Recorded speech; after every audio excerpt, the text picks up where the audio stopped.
General competition जो है भर भर के थक चुके हैं। कितने तरह का बताइए, कितना लगभग? ग्रुप डी जो है भर चुके हैं, बिहार पुलिस भर चुके हैं, जो है दरोगा का जो है बीपीएससी जो है भर चुके हैं, जो है अभी तक जो है कोई अभी तक जॉब नहीं मिला है, एकदम बेरोजगार है। आज जो देश की मुद्दा है बेरोजगारी सबसे बड़ी मुद्दा है और कुछ मैं सिस्टम का जो हिस्सा है, जैसे कि 2016 में जो बिहार एसएससी का फॉर्म भर के हम लोग ने एग्ज़ाम दिया, उसका अभी तक जो है वैकेंसी नहीं लिया जा रहा है। तो ये बीएड करना हर किसी के लिए मुमकिन नहीं है, क्योंकि आज देखिए बिहार के दौर में 1,50,000 बीएड का चार्ज है। आप सेमी गवर्नमेंट में भी जाइए या प्राइवेट में भी जाइए। रिजल्ट जो है 2016 में मैंने एग्जाम दिया बिहार एसएससी का, मेरा नहीं निकला, लेकिन मेरा दोस्त का निकला हुआ है, वो भी मेरे साथ बेरोजगार है। आखिर क्यों? बहुत दिनों के बाद एक ऐसा चुनाव बिहार में देखने को मिल रहा है जहां मुद्दे पे चुनाव हो रहा है। किसी मस्जिद, मंदिर या धर्म के आधार पर चुनाव नहीं हो रहा है, बल्कि जहां भी आप जाएंगे एक मुद्दा बेरोजगारी का ज़रूर सुनने को मिल रहा है। और जितनी भी पार्टियां हैं, जितनी भी गठबंधन है, वो बेरोजगारी को लेकर कुछ ना कुछ वायदे ज़रूर कर रही है। आज हम कटिहार विधानसभा में हैं। कटिहार विधानसभा में आमने सामने का मुकाबला माना जा रहा है भाजपा और राजद के बीच। भाजपा से यहाँ पर जो 2005 से विधायक हैं तारकिशोर प्रसाद, वो उम्मीदवार हैं, और आरजेडी से पहले एक विधायक रह चुके हैं 3 बार, राम प्रकाश महतो, शिक्षा मंत्री भी रह चुके हैं बिहार के, वो राजद के उम्मीदवार हैं। इन दोनों में मुकाबला माना जा रहा है। हमारे साथ कुछ कटिहार के युवा हैं, इनसे बात करते हैं बेरोजगारी का मुद्दा इस विधानसभा में कितना चर्चे में है। आइए, क्या नाम है आपका? जी, मेरा नाम एमडी फरीद, जो है छात्र हैं। कहाँ तक पढ़ाई की हुई? एमएससी कर चुके हैं। एमएससी कब किया आपने? एमएससी एमएससी जो है 1 साल हो गया। 1 साल हो गया। 1 साल पहले आप एमएससी करने के बाद अब तक रोजगार के लिए कौन कौन सा प्रयास आप जो है जनरल कंपटीशन जो है भर भर के थक चुके हैं। कितने तरह का बताइए, कितना लगभग? ग्रुप डी जो है भर चुके हैं, बिहार पुलिस भर चुके हैं, जो है दरोगा का जो है बीपीएससी जो है भर चुके हैं, जो है अभी तक जो है कोई अभी तक जॉब नहीं मिला है, एकदम बेरोजगार है। क्या मतलब कोई एग्जाम कैंसिल हुआ, रिजल्ट में सेलेक्ट नहीं हुआ, क्या हुआ उन चीज़ का? जो है ग्रुप डी में रिजल्ट हुआ था, वो फिर कैंसिल हो गया था। कोलकाता बोर्ड वाला जो है। अच्छा, अब तक आप कितने एग्जाम दे चुके हैं जिसका जो एग्जाम होने के बाद कैंसिल हो चुका है? जो है 3 एग्जाम जो है कैंसिल हो चुका है। 5 लगभग कितना दिए हैं? 4 या 5 एग्जाम तो बहुत दे चुके हैं। लगभग जो है 15-20 को जो है और दे कितने चुके का रिजल्ट पेंडिंग है अब तक? हैं। अभी जो है वो जो पहले था कोलकाता बोर्ड वाला जो है ग्रुप डी, वो तो कैंसिल हो चुका है 3 साल पहले। अच्छा, उसके बाद जो है अभी इधर रिजल्ट नहीं बना है, प्रयास में है, बेरोजगार हैं, एमएससी करके बैठे हुए हैं। क्या सोच रहे हैं अब आगे? आगे जो है तेजस्वी का सरकार आए, जो है हम लोग जो है उसी पे आशा है कि 10 लाख नौकरी देंगे। उसी में जो है बिल्कुल जो है हम लोग उसका सरकार बना रहे हैं। और लोग भी नौकरी का वादा कर रहे हैं, एनडीए की तरफ से भी वादा हो रहा है, और लोग भी जो मैदान में वो भी वादा कर रहे हैं। तो तेजस्वी के ही वादे से इतना प्रभावित क्यों है? नहीं तो जो है पहले तो पकौड़ा तलने का काम किया गया, जो है 19 लाख फिर जो है पकौड़ा तलने के लिए जो है फिर जो है वो सब जो है झूठी वादा है। ऐसा वादा से जो है हम लोग जो है नहीं आने वाले हैं, उसका झांसे में नहीं आने वाले हैं। बिल्कुल तेजस्वी का सरकार एकदम बन रहा है। अच्छा, ठीक है, चलिए अगला। क्या नाम है आपका? एमडी आइनुल। कहाँ तक पढ़ाई किया हुआ? मैं बीएड फाइनल ईयर में हूँ इस बार, और मैंने जो है फर्स्ट अटेम्प्ट में मैं ग्रुप डी का 2016 में अटेम्प्ट किया था, मैं नहीं निकल पाया। उसके बाद मैंने बिहार एसएससी का जो कर्मचारी का एग्ज़ाम है, मैंने वो अटेम्प्ट किया, लेकिन वो भी मैं जो है फर्स्ट अटेम्प्ट में निकलने की थी मौका, लेकिन जो है उसमें जो है एग्ज़ाम को रद्द किया गया नीतीश कुमार सरकार के द्वारा।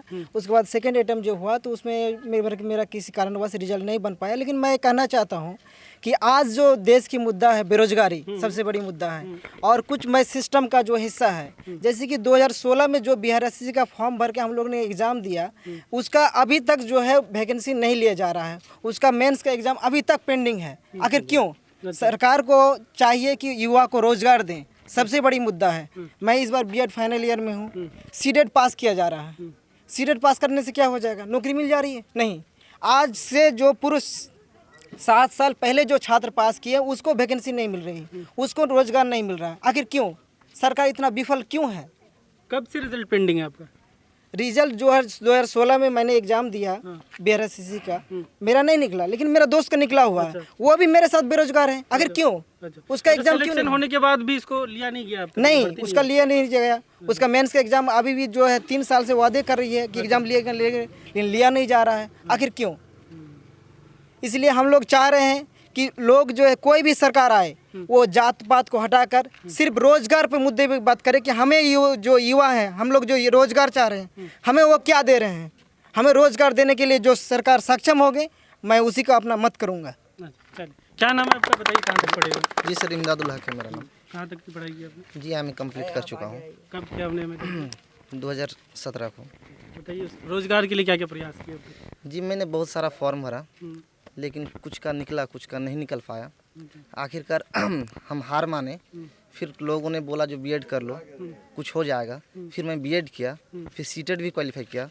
उनके बावजूद आज रोजगार नहीं है, खाली हाथ बैठे हुए हैं। कब सीटेट क्वालिफाई किया? जी 2019 को दिसंबर में। अब आगे का क्या होगा, क्या प्लान है?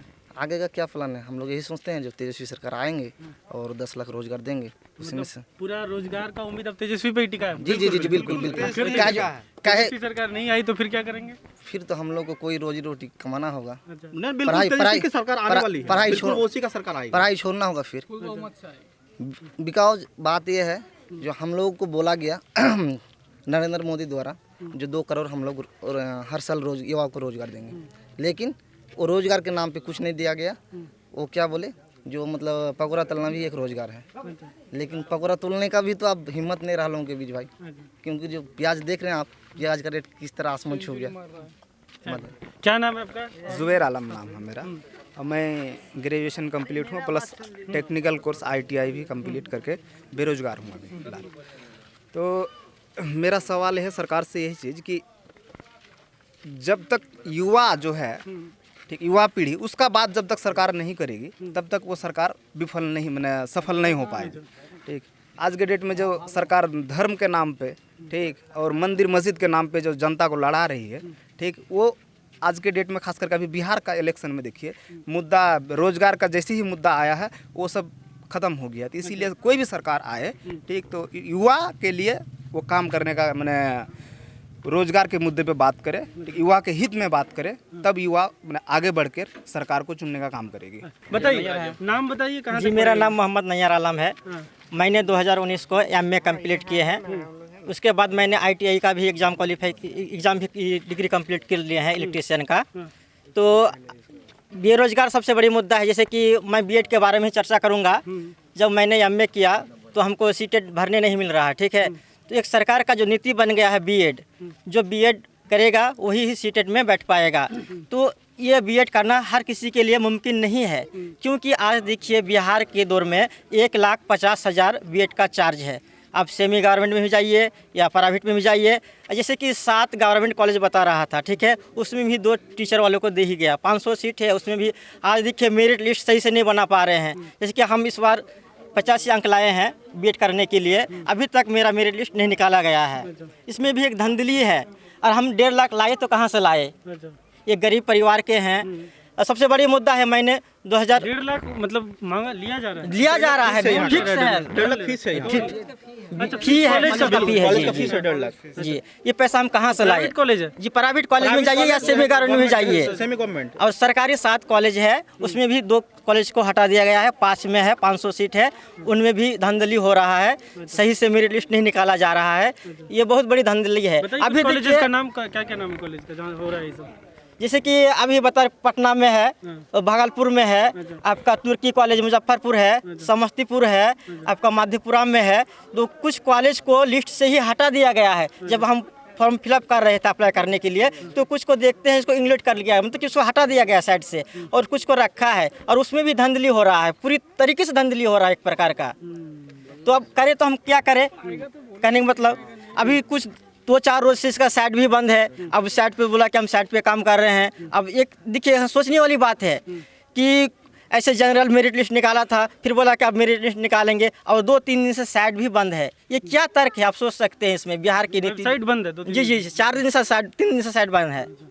कोई प्रॉब्लम आया वेबसाइट पे? जी जी, वो बोला कि अब हम मेरिट लिस्ट तैयार करेंगे। जब सारे लड़कों ने बोला कि इस तरह से अब किसी का 85 नंबर है, उसका मेरिट लिस्ट में नाम नहीं आया, प्राइवेट में भी नाम आया, नहीं नाम आया उसका, ये सरकारी का तो बात छोड़िए। ये कंपटीशन लेने का क्या मतलब है कि उसको आप लेवल पर ही दीजिए, उसका पैसा कुछ कंसेशन कीजिए। अब सबको 1.5 लाख में ही बांध दिए हैं। ये 1.5 लाख लाए तो कहाँ से लाए लड़का? चलिए ठीक है, बताइए। और कोई युवा सब कोई छूटा? हाँ बताइए। जी, मैं मोहम्मद मस्तीर और मैं एक मेडिकल का स्टूडेंट हूँ। मेरा अभी पढ़ाई कर रहे हैं आप मेडिकल? जी, अभी मेडिकल, इस बार मैं मार्क्स, इसमें मेरा एग्जाम था नीट का, अच्छा, तो 400 ग्राम में मार्क्स आया है। उसमें हमको गवर्नमेंट का कॉलेज फिर भी नहीं मिला। अच्छा। तो क्योंकि इसका रीज़न ये है कि बिहार में इतना डेंस पॉपुलेशन है, भारत में सबसे ज़्यादा डेंस पॉपुलेशन बिहार में ही है। फिर भी यहाँ पे मात्र गवर्नमेंट का 9 मेडिकल कॉलेज है ना। और हम बात करें कटिहार में, कटिहार और पूरा सीमांचल किशनगंज और पूर्ण, ये 3 डिस्ट्रिक्ट मिला के कम से कम करोड़ की पॉपुलेशन होगी, करोड़ की। और इसमें मिला के एक भी मतलब मेडिकल कॉलेज नहीं है, एक भी सरकारी मेडिकल, एक भी गवर्नमेंट मेडिकल कॉलेज नहीं है यहाँ पे, जिसके कारण कट ऑफ बहुत हाई हो गया, जिसके कारण मेरा सिलेक्शन नहीं हो कट पाया। ऑफ गया इस बार? इस बार अभी तो मतलब कट ऑफ चल रहा है, इंडिया काउंसिलिंग भी चल रहा है। फिर भी मतलब अंदाजा है कि बिहार का 600 साढ़े 600 करीब इतना ही। तो यही मेरा फिर से देना पड़ेगा एग्ज़ाम, मुझे तो फिर से देना पड़ेगा ही। तो मेरा ये सवाल है सरकार से कि 1 करोड़ की जो यहाँ पे आबादी है, तो ये अपना इलाज कहाँ से कराएंगे जब यहाँ पे इतना आबादी में एक भी गवर्नमेंट कॉलेज नहीं था, गवर्नमेंट कॉलेज भी नहीं है, 3 मतलब डिस्ट्रिक्ट मिला के।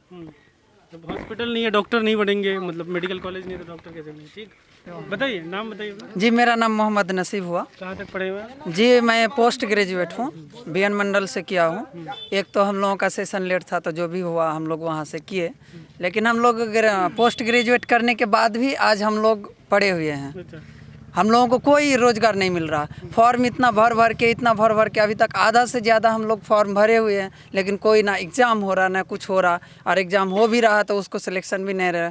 जैसे हमारे बहुत सारे दोस्त लोग हैं बीएड कर चुके हैं, लेकिन बीएड करने के बाद भी सीटेट या स्टेट सारा क्वालिफाइड हैं, लेकिन उन लोगों का अभी तक सिलेक्शन नहीं हुआ है, ना ही आज तक हो रहा है। तो आज बताइए कि जो सरकार 2014 में ये बोल के आया अपने सत्ता पे कि हम लोग रोजगार देंगे, लेकिन वो सरकार रोजगार क्या देंगे, हमारे रोजगार को और छीन लिए। तो हम लोग क्या करेंगे यहाँ पे? आज हम पोस्ट ग्रेजुएट होने के बावजूद भी आज हम बेरोजगार हैं। हम इतना तैयारी कर रहे हैं, कुछ भी कर रहे हैं, लेकिन आज फिर भी हम बेरोजगार हैं। दूसरे के यहाँ आज हम 2000, 3000, 4000 में हम दिन भर खट रहे हैं। आखिर क्यों? क्या कर रहे हैं आप, करते क्या हैं? जी हम दूसरे के अंडर में मतलब कंप्यूटर ट्रेनर हैं। हम मतलब प्राइवेट से पढ़ाते हैं दूसरे के अंडर में। तो अब क्या करें हम लोग? पढ़ाई जो कर रहे हैं, पोस्ट ग्रेजुएट करने के बाद भी अगर हमारा ये हाल है, तो जो हमारा पीछे जनरेशन हम लोगों का जो आएगा, तो वो लोग क्या करेगा अगर यही हाल हमारा बेरोजगारी का रहेगा? तो इस मुद्दे को लेकर हम लोग सरकार चेंज करना चाहते हैं। इसको नहीं चाहिए, हमारा अच्छा दिन नहीं चाहिए। जो बुरा दिन था हमको वो बुरा दिन लौटा दीजिए। कौन लौटाएगा वो बुरे दिन? जिसको हम चुन के लाएंगे। अच्छा, बताइए क्या नाम है? मेरा नाम मोहम्मद रफ़ीक। कहाँ तक पढ़े हुए हैं? मैं बीए कंप्लीट किया 2016 में। अभी तक बेरोज़गार हूँ। मैंने ग्रुप डी का बहुत सारा एग्ज़ाम दिया, बट क्वालिफाई नहीं हो पाया, और जो क्वालिफाई है वो भी बेरोज़गार है मेरे साथ। तो मैं सरकार इस पर बदलना चाहता हूँ। जो रोज़गार की बात किया है तेजस्वी यादव, जो बहुत हम 10 लाख नौकरी का बात किया है, मैं उनको सपोर्ट करूँगा। और यहाँ पे बीजेपी सरकार भी बहुत सारा वादे किए हैं, उनका सारे वादे पहले विफल हो चुका। फिर से तेजस्वी का 10 लाख नौकरी का बात किया है, उसी को देख के उन्होंने 19 लाख नौकरी का भी बात किया है। लेकिन उनका जुमला जो है सबको पता चल गया है, उसका कुछ सुनने वाला नहीं है।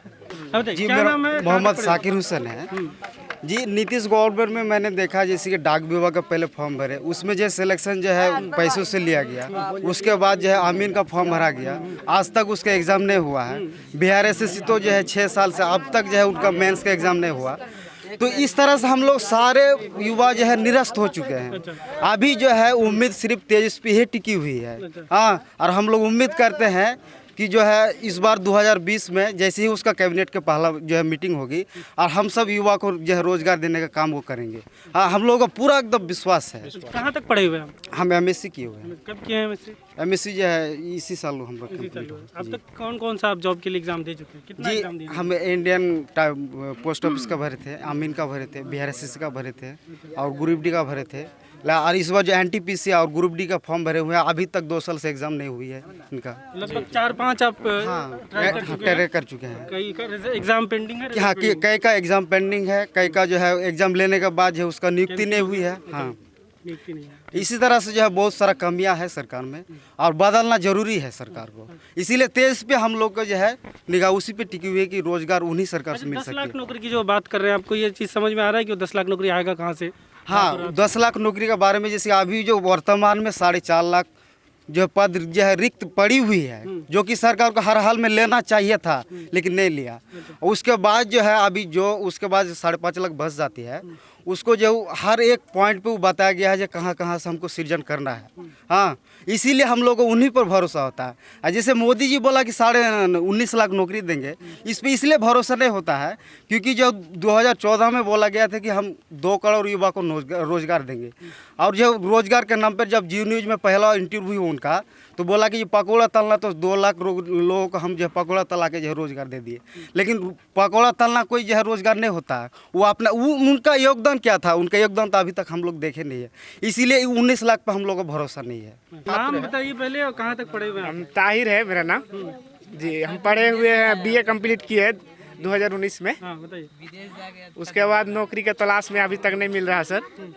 उसके लिए तो चुन रहे हैं हम लोग, नया सरकार को ढूंढ रहे हैं। इस बार तेजस्वी आने वाले हैं, आएगा तो अच्छे दिन आएंगे और 10 लाख नौकरी दिया जाएगा, उसमें हम लोग सिलेक्शन होंगे। कॉन्फिडेंस है कि मिलेगा ही। 10 लाख में आप भी आ जाएंगे? हाँ सर, 10 लाख में नहीं, 5 लाख में आ जाएंगे। अच्छा, इसी तैयारी चल ही रहा। लेकिन इधर 2018 में जो हम लोग फॉर्म भरे थे बिहार पुलिस के, 2 साल के बाद एग्ज़ाम लिया गया 2019 में ना 20 में। अभी तक उसका इसी महीना में बुलाया गया था कि आइए यहाँ पे दौड़ उड़ होगा, उसके लिए भी पोस्ट पेंडिंग कर दिया गया, आगे डेट टाल दिया गया। फिर इलेक्शन कंप्लीट होने के बाद अब कब होगा नहीं होगा इसका कहना मुश्किल है। और जो है हम तो तैयारी लगातार कर रहे हैं, और 6 महीना जो अभी गैप हुआ घर में सब बिताए हैं, उसके लिए तो बहुत जद्दोजहद करना पड़ेगा स्टूडेंट को। इसलिए कि 6 महीना इसका मतलब 1 साल पीछे जाना होगा। अगर कोरोना काल हुआ तो ठीक है, लेकिन समय बर्बाद हुआ। लेकिन अभी इंस्टीट्यूट हुआ, कॉलेज हुआ, इसको तो खोल देना चाहिए, पढ़ाई के सेक्टर को खोल देना चाहिए। अभी देखिए स्टूडेंट का क्या हालत है, आजकल जो है ना मोबाइल इंटरनेट से ही पढ़ाई कर रहा है। जो बेरोजगार है वो तो रहे ही, और इस तरह की नीति अगर रहेगा तो सरकार तो बदलेगा ही।